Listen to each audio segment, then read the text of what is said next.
Hello friends. So this is lecture 2 on a thing of beauty. So last we saw 12 lines of this poem, which is an excerpt from Endymion, a long poem, 4,000 lines, 4 sections. Each section has 1,000 lines, and we saw it's all about beginnings. It's all about beauty, a declaration. The thing of beauty is a joy forever. Then we saw the blessings of beauty. And the third point that we saw was the curative effect, how it can cure you from many of the ills that you confront or you come across in life. And the last and the fourth point is a list of shapes of beauty. As you can see here, these are the shapes of beauty: the sun, the moon, trees old and young, daffodils, green world, clear rills. Rills means streams, very clear streams, clear water, with clear water. Mid-forest break means thick growth of fern, F-E-R, fern, kind of a bush. Then musk rose blooms, the musk rose, it's the name of a flower, just like rose.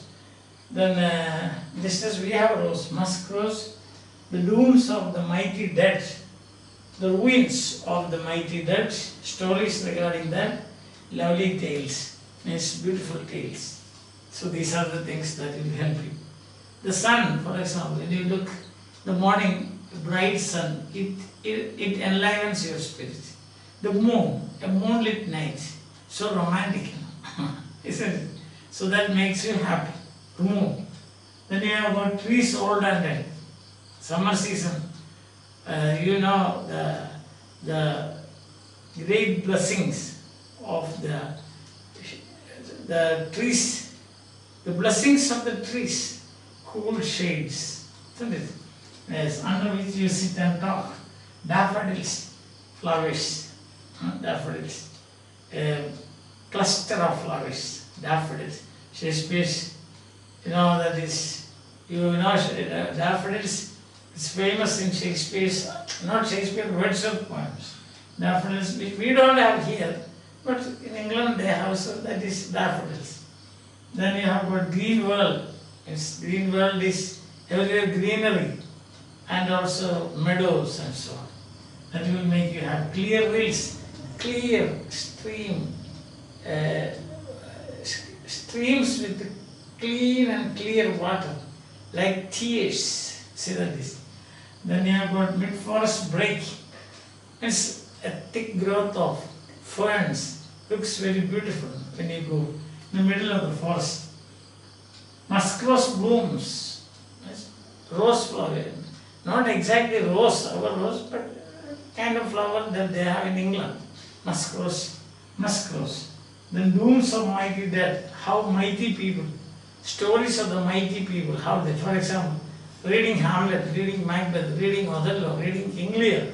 So these are all the dooms of mighty people, isn't it? Yes. Then you have got lovely tales, beautiful tales like O. Henry's The Gift of the Medai, The Last Leaf, and so on. Or great novels and so on. So these are some of the beautiful things in the world. The thing of beauty is a joy forever. That provides joy for ever. Understand? Now we come to the difficult words. Sprouting a shady boon. Boon means a gift. Sprouting means creating. To sprout means, germinate. When you sow seeds, the first stage is sprouting. So sprouting a shady boon means a shady place. Creating a very cool and shady place. That is sprouting means rills, means streams, very clear, with clear water in it. Rills. If you have rills around you, you can directly take water from it and drink. Rills. From rills you can do that, not from rivers and so on, because that probably you can see that those the water in the river may be a bit polluted, so you cannot drink it as. That's why the municipality and the corporations and the panchayats and so on, they have water works. They clean the water, purify the water. But from the rills you can take it directly and drink. Then third, covert. Covert actually means undergrowth in a forest where animals can hide. That is covert means. Break means a forest break means a thick growth. The thick growth of ferns. That is forest break means thick growth of bush. And then you have got the next one is, you have here grandeur means greatness. The greatness, so to say, the magnitude. Then dooms means ruins of great men. Fountain of immortal drink. Immortal means never dying, everlasting. Immortal, a fountain, a source. Source of immortal drink. What? These shapes of beauty. Immortal drink means they are never dying. They live forever. A thing of beauty is a joy forever. That's the thing. A thing of beauty is a joy forever. And now you have seen these 6 lines I have written here that we will discuss at the end of this class. That is about the stanza form, rhyme scheme and meter. That we will see later after we complete reading this. Now I think just reading will do. The 12th sentence is, some shapes of beauty moves away the pall. We stopped at that place yesterday. So some shapes of beauty moves away the pall. And what are the shapes of beauty we have seen? From our dark spirits. Dark spirits means the gloom from our dark spirits, means our sad souls. Dark spirits. We are very sad. Sad because maybe and I told you some of the reasons why Keats himself was sad. An attack on his poetry by Blackwood's magazine, the death of his brother, himself suffering from tuberculosis, and also the initial one-way traffic. You can say that is, Keats was in love with Fanny Brown, but she was not at the beginning. She did not respond properly. So that was. So these are all these things.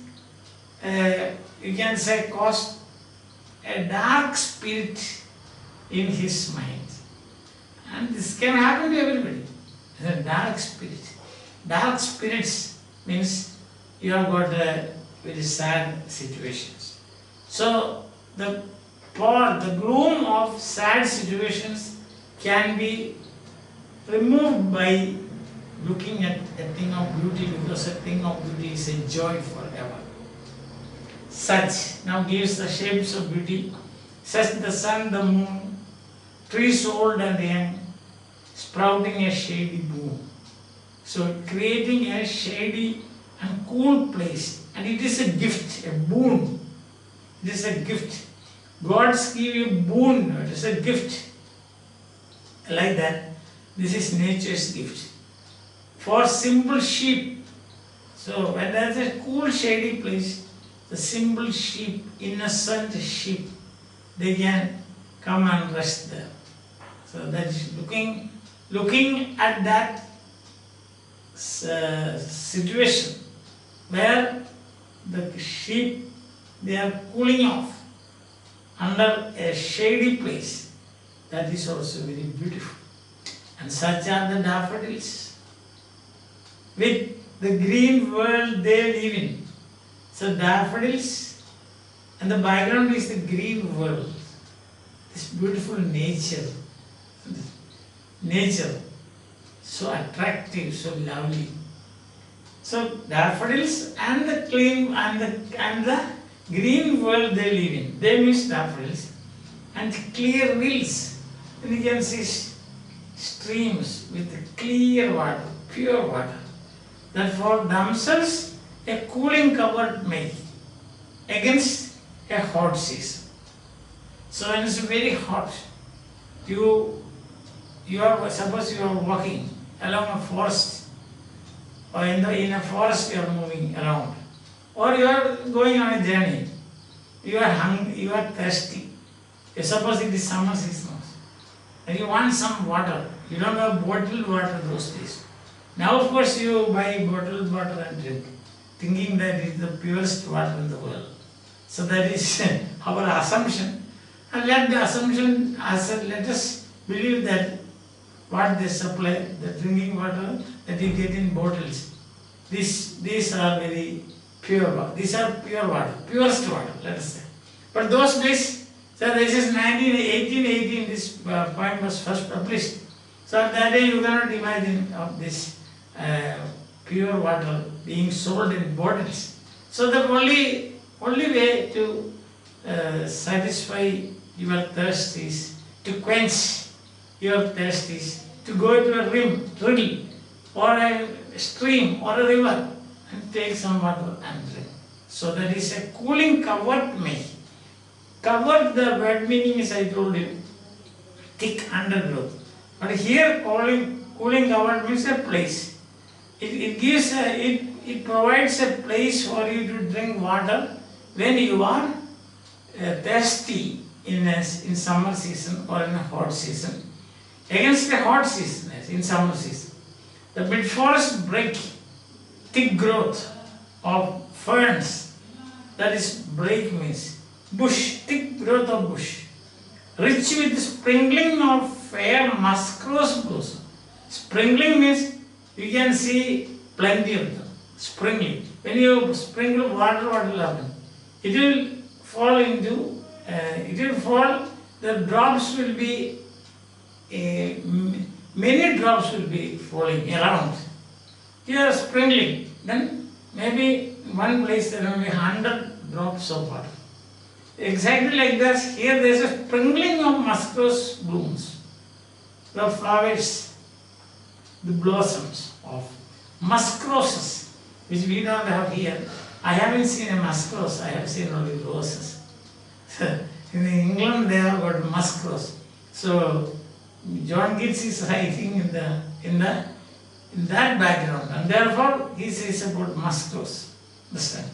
Suppose we are writing something, we will say lily, it's available here, jasmine. We will say there is a sprinkling of jasmine. But here or we can say lily, white lily. But they say muskrose, that's okay. And such too is the grandeur of the dooms we have imagined for the mighty dead. Mighty people. People who are as great as gods. Hercules, for example. The Hector in the Trojan story, Iliad, the Achilles. So these great warriors, it has been said that the world before or after Hector, Hector, the eldest of the Trojan princes, the world has never seen such a warrior. Such a one and the only one, that is Hector. When you read his mighty fall, he was killed by Achilles. And Achilles tied him to his chariot and dragged his dead body round the forts of Troy. Imagine. Achilles killed him. And then he tied his dead body to the wheels of his chariot, Achilles' chariot, and dragged the dead body around the walls of Troy. That is, but still there is some grandeur, greatness. That's the thing. Hector could have escaped from this, could run away. No, not Hector. Understand? So that is the grandeur of the dooms, the ruins, greatness of the dooms. Like that we have also seen the great, the freedom fighters, the patriots, of patriots who led the struggle for freedom, how many of them sacrificed their lives? When you read the stories of those great patriotic minds, what will happen? You can see the magnitude of it. The greatness of their souls, we will see. They sacrificed, martyrs for the nation and for us. That is also a thing of beauty. Because it transforms you, changes you. When you see a thing of beauty, what happens? There is some transformation. Some changes take place in you. Or in other words, we say that I think with my medical knowledge, your body will produce endorphins. Endorphins means a hormone, well-being hormone. A hormone that keeps you well and happy. Why do we feel happiness? Because the body gets pleasure because of endorphins. You enjoy that, you feel it because of endorphins produced by your body. This endorphins, there's a hormone. There's a hormone of well-being. It is a well-being hormone that keeps you happy and healthy. So when you read these things, stories of such great men, when you see shapes of beauty, daffodils, musk rose, a cluster of musk rose, cluster of daffodils, cluster of, or you can have breaks in the mid-forest, covered, a cool covered in a stream where you have got clear, pure water. Then this hormone, the body will produce this hormone, and you will enjoy that well-being. That's why he says, a thing of joy is a thing of beauty is a joyful. Isn't it? A thing of beauty. Isn't it? That's why he says, a thing of beauty is a joyful. Because it creates feelings of happiness in you. It tickles you. Understand? That's it. So then mighty deeds. Those mighty people, I gave an example of Hector, Achilles, Hamlet, Othello, King Lear, then Macbeth. Those great stories of great men. The dooms of great men, they are tragedies. And the freedom fighters. All lovely tales that we have heard of that. Lovely tales, the stories, the Mahabharata stories, Ramayana stories. Lovely stories. When you read, it tickles you. The hormone, well-being hormone is produced by your body. So you become happy and you feel healthy. You will be in high spirits. That's why it will move all the false glooms of our dark spirits. That is the thing. Then read an endless fountain of immortal drink. That is metaphor, clear. What is this immortal drink? Immortal drink is nothing but reading of these stories. Stories of great men. That's immortal drink. So it's a metaphor. So fountain means source. It's a never-ending fountain. You will never dry up. This fountain. You read Mahabharata, stories of Mahabharata. You read it again, still you find plus. Read it again. I think that is enough. Yes. So an endless fountain that is. And it is endless and it is immortal drink. Never dying. As fresh as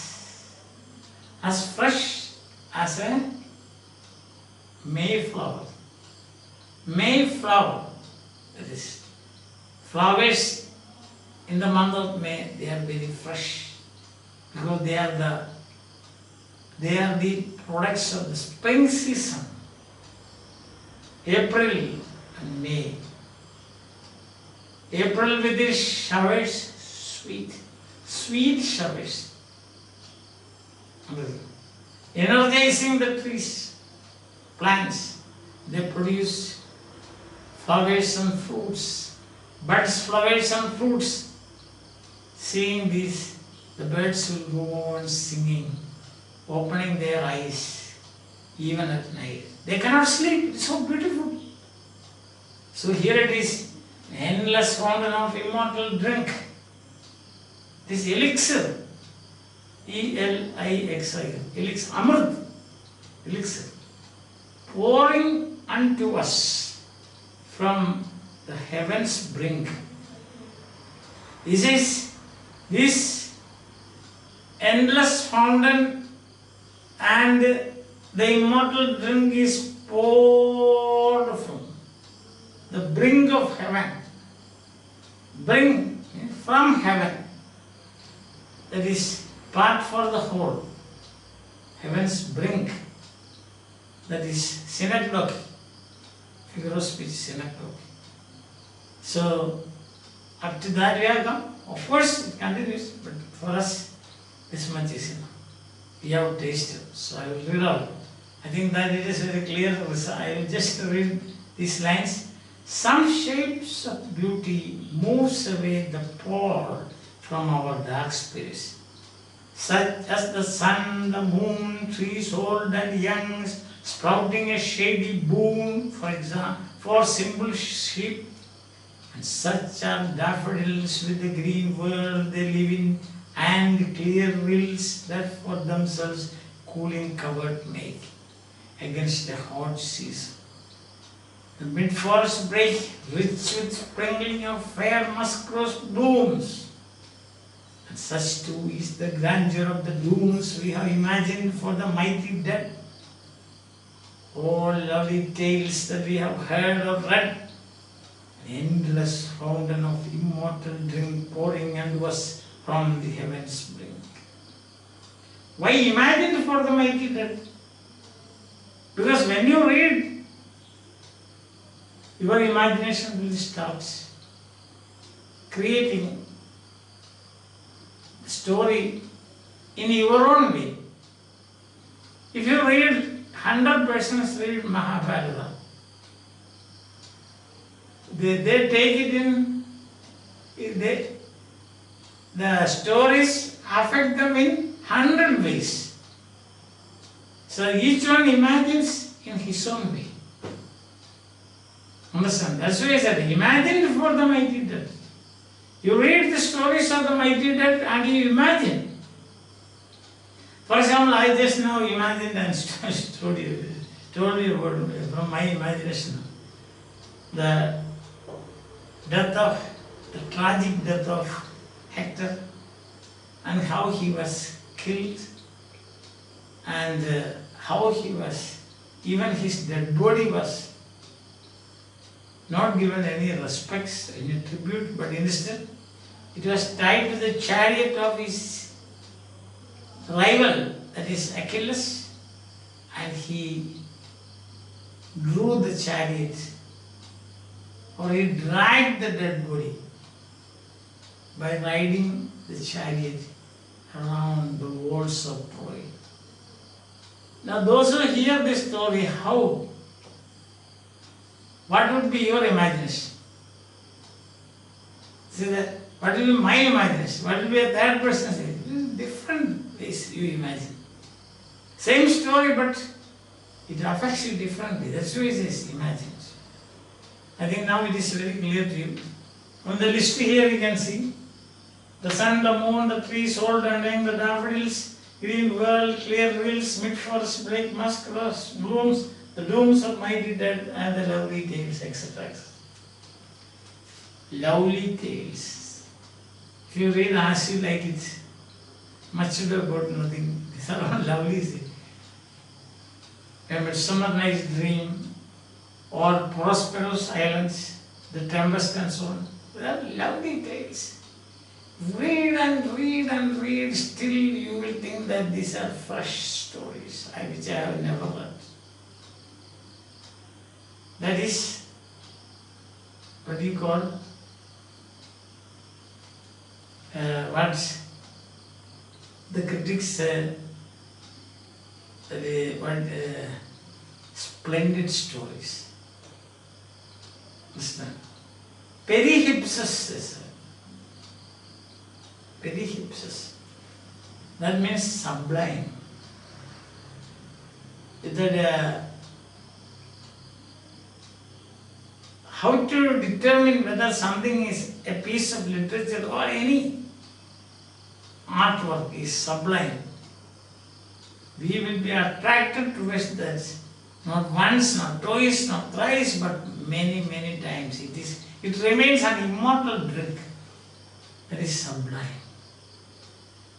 Sublime, perihipsis.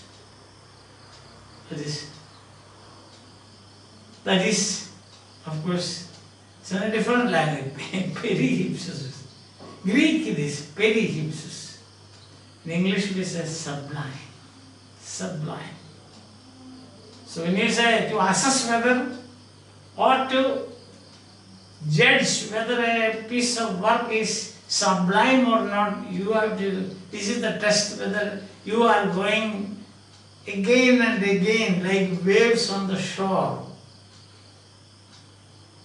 towards it. Waves come and they come and they are endless. Like that you will be going to it. And you will be getting pleasure. Immortal drink. That's what Keats says. A thing of beauty is a joy forever. The sun, the moon. If suppose you are 40 years, 17 years old, 18 years old, then how many times you have seen this, the sun, the moon, but still you want to see it. A sunset, a cloud, sorry, a cloudless dawn. As Shakespeare says, the morning russet mantle clad walks over high on eastern hill.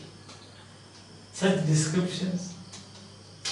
I don't want to continue. I don't want to, prolong the class. Some days you may get, you may think, the class is over, why can't we stop? I am stopping. Okay, here we are. Now, something that you have to go through is this stanza form. Stanza form is couplet form. Couplet.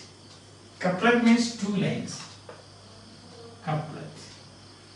And rhyming couplets. Rhyming. The rhyme is determined like this. First one you say A, same repeated, then A, again A. And then second, not repeated, B, B. Third, C, C. And then D, D. And again you find the same ending after somewhere, same type is then A, B, B.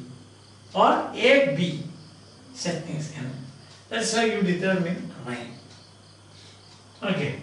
Then, so rhyme scheme is, you can say A, B, B, C, C, D, D. That's the rhyme scheme.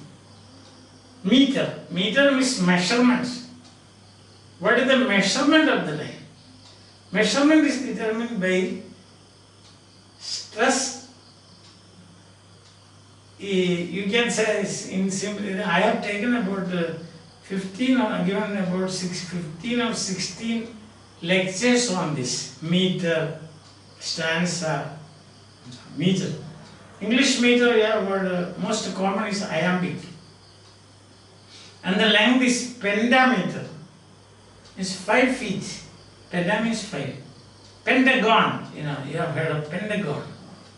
That is a building that has 5 sides, pentagon. Pentachord means 5 chords. That is the name of a business house where 5 persons they collaborated there. So it's called pentachord. Penta means 5. Then we have got meter means measurement. And how do you measure? Depending on the stressed and stressed syllable. So in this case, if you take you will find this is unstressed, this is stressed, unstressed, stressed, unstressed, stressed. So 1, 2, 4. Oh, sorry. So there, here it is. So 1, 2, 4. 1, 2, 3, 4, 5. This is how you divide this. This division is called scansion. I humbly request you, it's not that easy to explain these things in a very short time like this. So I once again humbly request you to go through those lectures. You will get it say on YouTube. Just Professor Thomas Mathew's classes on English meter. If you search, that's the link. If you search, definitely you will get those. If you are interested, you can learn. We can study all the meters with the examples I have given. Anybody can understand. Now for the time being, I will tell you. Then the division is made on the basis of stressed, unstressed, or depending on the number of stress. Number of stress means above. In that word, one is unstressed, the other is stressed. And how do you determine whether a word is stressed or not? All the, this what we will say like this. All the form words are unstressed. Form words means articles, prepositions. Articles, prepositions. Then you have got, these are the two things I think. And auxiliaries, isama, etc. They are unstressed. But content words means words with meaning. To, a, the, and, then for, etc. And also, as I told you, the auxiliary words, auxiliaries, for example, isama, was, where, etc. They don't have meaning. They are grammatical words, you can say. Or they are called form words. But the other one, they are content words. They have got meaning. And good, it has meaning. Tree, it has a meaning. So, generally, the general rule is that all the words with meaning are always stressed. Others are not stressed. So, if it's said like that, article, not stressed. If not stressed, you mark like this. If it is stressed, you mark like this. So, a thing of view. This is a syllable here. T, unstressed. But for the sake of meter, this is stressed. Consider to be stressed. Then joy. For ever. So this is. And doing like this, it's called a scansion. Scansion. Scanning, scansion. This one. Now, how did you divide this? I told you, that depends on the. You take a unit and see whether how many stresses are there. Depends. In this case, it is arrangement here is this meter is called the iambic meter. Iambic. Iambic, and there are 5 feet, and so this pentameter.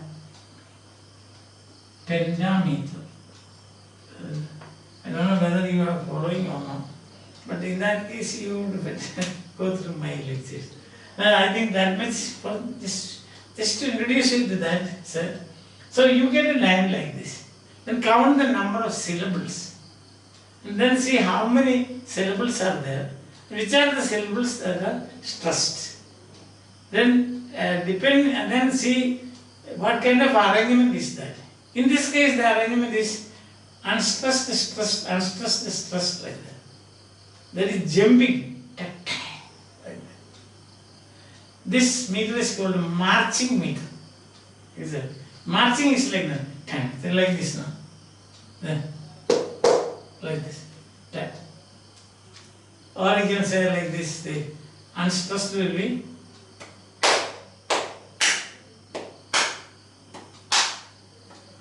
like that. One is unstressed, the other next one is stressed.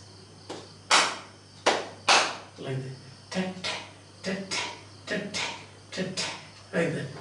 That is how you should sing this. So it will be a thing of beauty. See, a thing of beauty.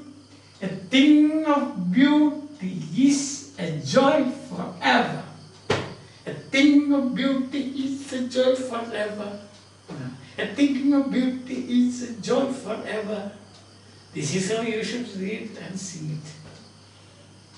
Understand? So that's what I said there. So first when you get a line like this, mark all the stressed and unstressed tones. See how it is arranged. So and then depending on that, this is called a foot. This an unstressed stress is called a foot. Or it can be the other way also. Stressed and unstressed. That also. Depends. Then there's got some other name. So this is the marching meter, we say, iambic. Very common in English. Almost all the poets, they have tried iambic pentameter. But that's easy also for reading. Understand? So, a thing of beauty is a joy forever. A thing, ting, ting, ting, ting, ting, ting, ting. That is very good. That is the rhythm. So it creates the rhythm. Suppose then now everything is stressed, then why are you read this? A thing of beauty is a joy forever. Suppose it is all unstressed, a thing of beauty is a joy forever.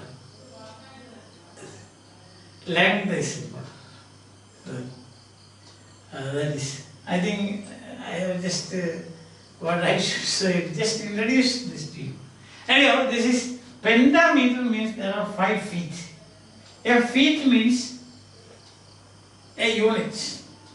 A unit we just got one stressed and one unstressed, the other unstressed. First one is unstressed, second is stressed. Such an arrangement is called iambic. That is iambic. There are many other arrangements. I don't want to confuse you. I told you once again, I humbly request you to go through my lectures. I think that will be alright. So, a foot means it will have there will be 2 syllables. One will be stressed, the other will be unstressed. Or one will be unstressed, the other will be stressed, as in this iambic. Now here you have got such 1, 2, 3, 4, 5. So it's called penta. The arrangement is unstressed, stressed, so it is iambic. Therefore it is iambic pentameter. If we say what is the meter of this point, we can say it is iambic pentameter. Iambic means iambic foot. That means first is unstressed, the second is stressed. There are 5 feet, therefore it is penta. So iambic pentameter. Meter means measure. So I think I haven't confused you. You have understood the poem at least, isn't it? And you saw the metaphor. Figures of speech, figures of one is synecdoche and the other is metaphor, a clear metaphor. Then you have got, it is written in couplets. Couplet means 2 lines. That's why I put this within this square. And then it is rhyming. The rhyme scheme is A, A, B, B, C, C, D, D. If 2 other same ending, rhyming means same ending.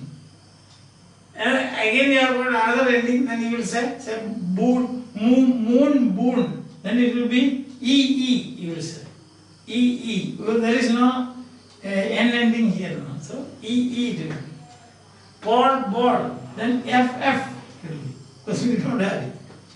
This is how you mark the rhyme scheme.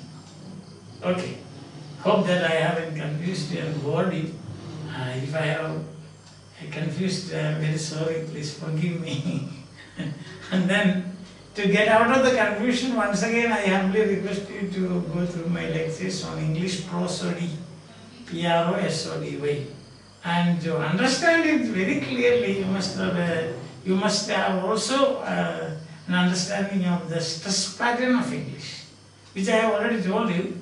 The content words, they are stressed. Most 99.9% of the times they are stressed. But the form words, what we call the prepositions, and they are not usually stressed. Usually. But here you can say distressed. That depends. Understand? It depends. So by practice you will get it. So that will be a very good idea if you learn, you can enjoy the rhythm of the poem. It provides the rhythm. A thing, look at that. Not a thing, but a thing of beauty is a joy forever, forever. A thing of beauty is a joy forever. Sorry. Okay, thank you very much for listening. Thank you very, very, very much. So we will come again. I will come before you with the next poem, the fifth one. This is the fourth one, isn't it? Yes. First one was my mother at 66. Second one, an elementary classroom, an elementary school classroom in a slum. And third one was keeping quiet, Pablo Neruda. And the fourth one is this. Next one is a roadside stand by a very famous American poet. This is Robert Frost, famous for those lines here. Whose woods are these? I think I know. Isn't it? Famous. Stopping by woods on a snowy evening, and the poem ends, miles to go before I sleep and miles to go before I sleep. Okay, those things we will see tomorrow in the next class. Till then, bye. Have a nice time. Enjoy your life. If I have any bored you, I apologize.